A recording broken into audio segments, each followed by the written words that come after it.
Le vice-président de la République, Daniel Kablan-Duncan, et le premier ministre indien, Narendra Modi, ont fait un large tour d'horizon de la coopération entre la Côte d'Ivoire et l'Inde. L'occasion aussi de faire le point sur la mise en œuvre des programmes d'investissement. Cette relation qui est importante et qui a connu une accélération.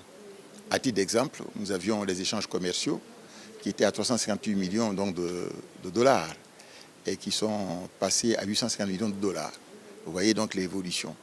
Et nous avons évoqué ensemble qu'il y a une possibilité de voir doubler, pourquoi pas tripler ces éléments-là. Je pense que les choses ont changé radicalement ces derniers temps avec le passage, vous vous rappelez donc la visite du président indien en Côte d'Ivoire, mais aussi l'installation de l'Exim Bank de l'Inde. Son bureau maintenant est à Abidjan, couvre la Côte d'Ivoire et d'autres pays, et qui fait que nous avons une accélération au niveau donc, des institutions donc, des dossiers. Les besoins sont là et je pense que cette coopération peut permettre de faire face à la situation. Nous allons rencontrer des hommes d'affaires de cette région, Gujarat, notamment dans le domaine TIC, des technologies de l'information et de la communication, pour être beaucoup plus large, mais aussi dans le domaine des médicaments génériques, qui est important. Mais un autre domaine qui est important, c'est le domaine agricole.